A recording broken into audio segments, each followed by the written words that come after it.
Shalom Bapak Ibu Jemaat GB Shalom Pondok Permai.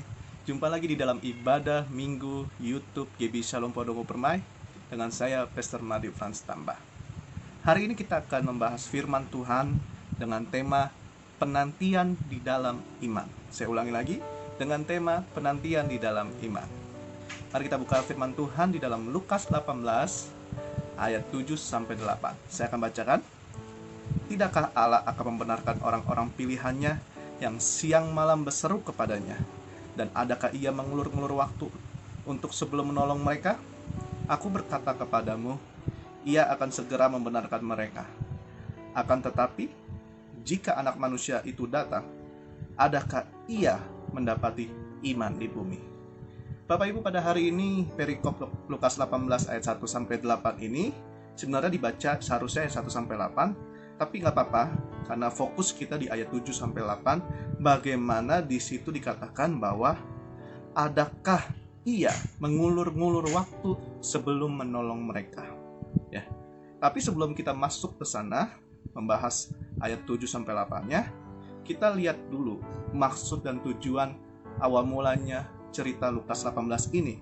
Karena pada dasarnya di dalam Lukas 18 ayat 1-8 ini merupakan perumpamaan yang Yesus sampaikan kepada orang-orang Israel atau orang-orang Yahudi tentang seorang hakim yang tidak taat kepada Tuhan. Ya, bahkan dia dikatakan hakim yang tidak punya belas kasihan. Tetapi di dalam perikop ini ia mau membela seorang janda miskin. Dia mau membela haknya seorang janda miskin. Kenapa dia mau membela seorang janda miskin ini? Karena seorang janda miskin ini selalu datang kepadanya, selalu menjumpai hakim ini. Bukan berarti dia tidak dapat penolakan. Sekali dua kali janda miskin ini datang, ia ditolak. Dia tidak langsung diterima. Tapi dia tidak menyerah janda miskin ini. Sampai pada akhirnya hakim tersebut mau membantu janda miskin ini membela haknya. Karena pada dasarnya Bapak Ibu, kita harus merenungkan. Hakim ini tidak takut Tuhan, tapi mau membela hak seorang janda miskin. Kenapa dia mau membela seorang janda miskin ini? Ya, karena janda miskin ini tidak pernah menyerah untuk meminta bantuan. Ini menggambarkan bahwa Alkitab menegaskan di dalam hidup kita bahwa janji Tuhan itu ya dan amin. Janji Tuhan itu bukan tunggu. Janji Tuhan itu bukan ragu-ragu, tapi janji Tuhan itu pasti dan amin. Karena tidak ada janji yang tidak Tuhan tepati. Janji yang sudah beratus-ratus tahun aja bisa Tuhan tepati.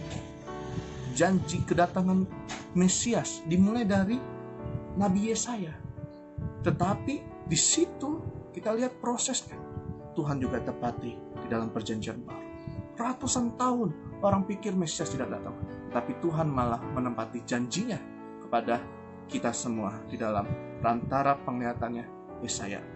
Nah, terkadang janji Tuhan itu emang kelihatan lama, kelihatan kok tidak langsung instan. Karena pada dasarnya kita diizinkan Tuhan mengalami proses demi proses penantian yang amat panjang. Mungkin hari-hari ini kita menantikan sesuatu di dalam Tuhan. Ada yang menantikan jodoh, ya. Ada yang menantikan rumah, tempat tinggal. Ada yang menantikan pekerjaan yang baik. Ada yang menantikan berkat, kesembuhan, dan macam-macam. Mungkin kita menantikan itu sudah terlalu lama. Sampai mungkin kita menjadi orang bertanya-tanya kepada Tuhan dan diri kita. Tuhan, kenapa ya? Saya belum dijawab Tuhan ya. Penantian saya kok belum tiba ya. Saya sudah 5 tahun, saya sudah 10 tahun mengabdi, berjemaat, melayani Tuhan, takut akan Tuhan, berdoa, berpuasa. Tapi penantian itu kenapa belum tiba Tuhan? Nah, terkadang Tuhan izinkan proses itu ada di dalam hidup kita. Bahkan proses yang sangat berat pun Tuhan izinkan di dalam hidup kita. Bukan berarti dia lupa dengan janjinya. Bukan berarti dia tidak ingat apa yang kita butuhkan atau apa yang kita nanti-nantikan. Karena banyak orang Kristen tidak sabar di dalam menantikan rancangan Tuhan, di dalam menantikan waktunya Tuhan. Sehingga membuat mereka seringkali bertindak tergesa-gesa. Orang menantikan jodoh usia 20 tahun, usia 30 tahun, usia 20 sampai 30 tahun dia masih jual mahal. Usia 30 sampai 35 tahun dia mikir-mikir. Usia 40 dia udah obral habis-habisan. Karena sampai pada akhirnya tidak lagi mementingkan jodoh yang takut Tuhan kayak datang atau jodoh yang dikirim Tuhan kayak datang, tidak lagi. Bahkan mungkin jodoh yang bukan dari Tuhan atau dari keinginan sendiri, itu yang dia ambil, sehingga dia jatuh di dalam keputusan-keputusan yang tergesa-gesa, yang tidak dia dirundingkan dulu kepada Tuhan. Nah, karena ketidaksabaran kita dalam menanti-nantikan rancangan Tuhan, menanti-nantikan waktunya Tuhan, membuat kita menjadi orang yang hidup jatuh, membuat hidup kita menjadi jauh dari Tuhan. Bahkan kita bisa sampai kecewa dengan Tuhan. Nah, ternyata di dalam penantian ada yang kita butuhkan. Selain kesabaran, ada yang kita butuhkan di dalam penantian, yaitu iman. Karena pada dasarnya Bapak Ibu, semua kita selalu ingin menjadi orang yang serba cepat dalam menyelesaikan masalah. Semua kita selalu ingin menjadi orang yang ingin mencapai keberhasilan dengan instan, tanpa melalui proses, tanpa melalui berdiskusi dulu dengan Tuhan. Sampai pada akhirnya membuat kita tidak lagi menaruh iman ke dalam rancangan Tuhan. Karena itu pada hari ini Bapak Ibu, atau teman-teman semua saudara-saudari yang sedang menanti-nantikan rancangan Tuhan di dalam hidupnya, kita memerlukan iman. Kita membutuhkan iman dalam menantikan rancangan Tuhan atau waktunya Tuhan di dalam hidup kita. Karena tanpa iman, kita bisa kehilangan kepercayaan kita kepada Tuhan. Tanpa iman kita menjadi orang yang sembrono. Tanpa iman kita bisa tinggalkan Tuhan. Karena itu pada hari ini Bapak Ibu, mengapa iman dibutuhkan dalam menantikan sesuatu, menantikan janji Tuhan, menantikan jawaban doa kita? Kenapa iman dibutuhkan? Yang pertama, karena Tuhan bekerja menurut waktunya.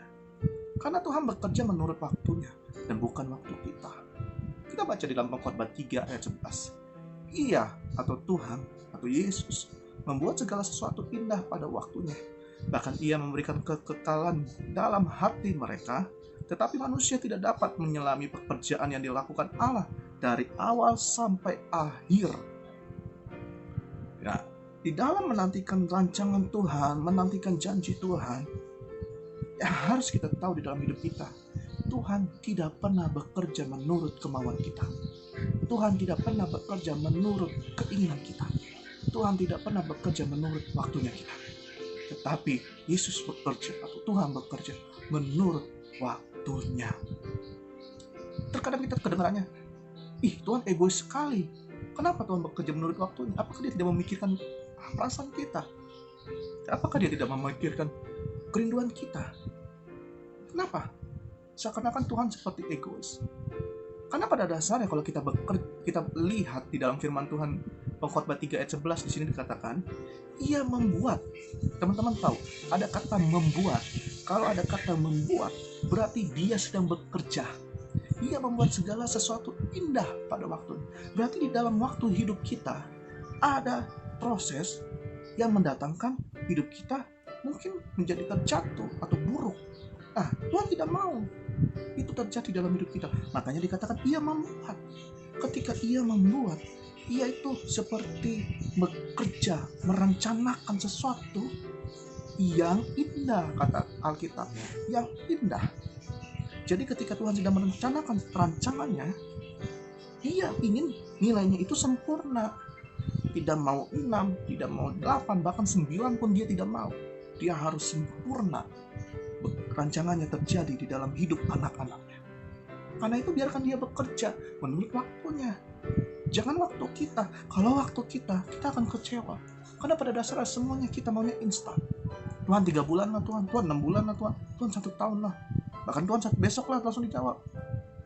Tidak semua segala sesuatunya itu tidak semua yang cepat itu sempurna. Tetapi sesuatu yang diproses dengan matang, sesuatu yang diolah dengan matang, bahkan sesuatu yang dimurnikan dengan matang, itu jauh lebih indah dibandingkan dengan yang cepat tapi tidak direncanakan dengan sempurna. Bahkan di dalam Pengkhotbah 3 ayat 11 itu dikatakan, tetapi manusia tidak dapat menyelami pekerjaan yang dilakukan Allah dari awal sampai akhir. Nih, yang membuat kita terkadang jatuh hidup kita itu karena kita kurang mengerti pekerjaan atau menyelami. Tidak dapat menyelami itu maksudnya tidak dapat merasakan apa yang menjadi pekerjaan yang Allah lakukan dalam hidup kita. Pinginnya cepat, pinginnya instan, tapi tidak mau seperasaan dengan Tuhan. Nah, ini yang harus kita tahu, bahwa iman dibutuhkan untuk menyelami pekerjaan yang Tuhan Yesus lakukan. Iman dibutuhkan untuk menyelami pekerjaan yang Allah berikan buat kita. Karena pada dasarnya semuanya mendatangkan kebaikan. Dikatakan dalam Roma 8 ayat 28, Allah turut bekerja untuk mendatangkan segala sesuatu dengan baik. Allah turut bekerja dalam segala sesuatu mendatangkan kebaikan. Itulah yang dimaksud Roma 8 ayat 28. Berarti selain indah, baik. Nah, ketika Tuhan bekerja menurut waktunya, biarkan kita jangan pernah memaksakan kehendak kita untuk diwujudkan. Biarkan kehendak Tuhan yang diwujudkan di dalam hidup kita. Makanya Yesus berdoa di Taman Getsemani, jadilah kehendakmu Bapa, bukan kehendakku yang jadi.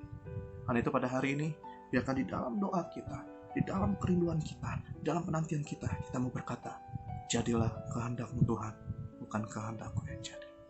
Karena ketika kita kata jadilah kehendakmu, berarti kita menyelami, kita mulai memberikan hidup kita untuk dikerjakan oleh Tuhan. Kita mau menyerahkan seluruh kerinduan kita untuk dikerjakan oleh Tuhan. Karena itu pada hari ini, biarkan Tuhan bekerja menurut waktunya. Iman dibutuhkan dalam penantian karena Tuhan bekerja menurut waktunya. Yang kedua, mengapa iman dibutuhkan di dalam penantian? Iman membuat kita bertekun di dalam penantian. Karena pada dasarnya ketika kita tahu Tuhan bekerja menurut waktunya, ada sesuatu yang kita harus kerjakan di dalam hidup kita. Bahkan di dalam Lukas 8 ayat 3 kembali kita melihat di perikop ini dikatakan, dan di kota itu ada seorang janda yang selalu datang kepada hakim itu dan berkata, belalah aku terhadap lawanku. Selalu datang. Janda ini bukan sekali, 2 kali. Bisa jadi 5 kali, bisa jadi 10 kali, bisa jadi 20 kali, bisa jadi 50 kali. Alkitab memang tidak menyebutkan berapa kali dia datang, tapi dikatakan dia selalu datang. Berarti dia tidak menyerah. Dia bertekun di dalam menghampiri hakim itu untuk membela haknya. Teman-teman, seringkali kita berdoa dan membaca firman Tuhan ya. Kita mendapat rema, kita mendapat janji Tuhan ya. Kita langsung berpikir, yes, ini janji Tuhan bagus. Ini janji Tuhan sempurna dalam hidup saya. Terus kita mulai hanya menjadi orang merenungkan, tapi kita tidak melakukan segala sesuatu yang menjadi bagian kita. Bahkan mungkin kita melakukan hari ini, yang kedua kita mulai lakukan lagi, ketiga kita masih melakukan, keempat, kelima, sampai ke 100 kita mulai tidak melakukan. Karena kita mulai capek, kita mulai lelah, kita mulai letih ya. Tuhan, aku mau setiap layanan, sekali seminggu, 2 minggu, 3 minggu, hujan badai, banjir, diterobos. Ketika ada orang yang mengecewakannya dan mengkritiknya, dia mulai tinggalkan pelayanan. Karena pada dasarnya teman-teman, di dalam penantian dibutuhkan iman. Kenapa dibutuhkan iman? Iman membuat kita selalu bertekun kepada Tuhan, selalu setia kepada Tuhan ya. Karena seringkali kita malah berhenti berdoa, berhenti datang kepada Tuhan, berhenti ke gereja, berhenti beribadah karena kita kecewa dan marah kepada Tuhan. Ketika doa kita mungkin belum memperoleh jawaban, mungkin kita mulai, Tuhan kok gak sembuh-sembuh penyakit saya? Tuhan kok hidup saya gak berubah-berubah? Tuhan kok saya gak dipulihkan keluarga saya? Kenapa Tuhan? Kita mulai seperti itu kepada Tuhan. Makanya pada hari ini saya katakan, taruhlah iman di dalam penantian. Karena iman membuat engkau tidak ragu dengan kuasanya. Karena dengan iman engkau percaya bahwa janji Tuhan ya dan amin. Karena iman engkau memiliki hubungan dan engkau kenal siapa yang engkau sembah, yaitu Yesus Tuhan kita semua pada hari ini. Siapa Allah kita? Karena dengan iman itulah yang membuat kita bisa mengerti apa yang menjadi pekerjaan Tuhan. Karena itu pada hari ini Bapak Ibu Saudara, di akhir penutup firman Tuhan, saya mau katakan, di situasi kondisi bangsa kita yang belum tahu kapan selesai Corona, COVID-19, mungkin Bapak Ibu atau saudara Bapak Ibu, mungkin tangga kiri kanan kita udah mulai banyak yang susah, banyak yang menderita, banyak yang kehilangan pekerjaan. Seakan-akan kok Tuhan, kenapa penderitaan ini diizinkan? Kenapa penyakit kok ini tidak disembuh-sembuhkan Tuhan, tidak dihilangkan dari Indonesia? Semua kita menantikan bangsa ini dipulihkan. Semua kita menantikan hidup kita dipulihkan. Semua kita menantikan pekerjaan kita dipulihkan. Semua kita menantikan keluarga kita disembuhkan, keluarga kita dipulihkan. Tapi pada hari ini, jangan lupa di dalam penantian kita harus tetap memiliki iman. Sampai Tuhan berkata ketika Dia datang di dalam ayat 8. Akan tetapi jika Yesus datang atau anak manusia itu datang, adakah ia mendapati iman di bumi ini? Puji Tuhan, kiranya Tuhan Yesus memberkati kita semua pada hari ini. Mari kita berdoa. Tuhan Yesus, kami bersyukur karena Tuhan sudah memberkati kami di dalam firman Tuhan, bagaimana kami harus tetap memiliki iman di dalam penantian kami ya Bapa. Mungkin kami menantikan sesuatu pemulihan, mungkin kami menantikan mukjizat kesembuhan, mungkin kami menantikan berkat Tuhan Yesus dalam tempat tinggal, di dalam kendaraan, dalam pekerjaan yang lebih baik.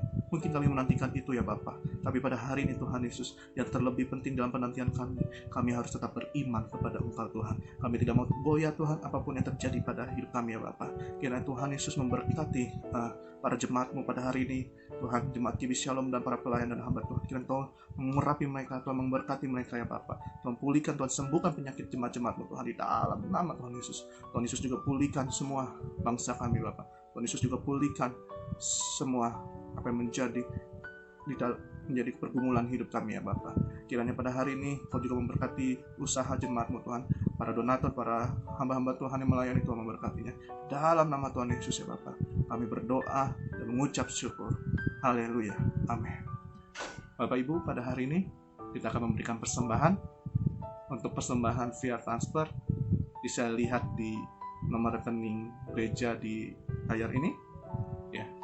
Bahkan Bapak Ibu yang ingin memberikan persembahan secara langsung juga bisa datang ke rumah Bapak Ibu Gembala atau ke pastori. Kiranya kita berdoa juga buat persembahan. Tuhan Yesus, kiranya Tuhan Yesus, pada hari ini kami akan memberikan persembahan. Tuhan Yesus berkati jemaat-jemaat-Mu Tuhan pada hari ini yang memberikan persembahan ya Bapa. Kiranya Tuhan Yesus membalas persembahan mereka Tuhan, dan kiranya persembahan ini bisa membantu pekerjaan Tuhan untuk hormat kemuliaan nama-Mu Tuhan Yesus, bahkan untuk banyak lagi jiwa-jiwa yang dimenangkan. Terpujilah nama-Mu kekal sampai selama-lamanya. Haleluya. Amin. Terima kasih buat persembahan Bapak Ibu pada hari ini semuanya. Dan sekarang kita mau akhiri ibadah YouTube GB Shalom Pondok Permai kita ini, dan kita mau menerima berkat dari Tuhan. Mari angkat kedua tangan kita mau terima doa berkat. Kiranya Tuhan memberkati pekerjaan kita, kiranya Tuhan memberkati keluarga kita, kiranya Tuhan memberkati lumbung-lumbung makanan kita, kiranya berkat besar dari Allah Bapa dan kasih setianya dari Tuhan Yesus Kristus dan dalam penolongnya dari Roh Kudus kiranya menyertai kita mulai hari ini, besok sampai Tuhan Yesus datang kembali menjemput kita ke surga. Haleluya. Amin.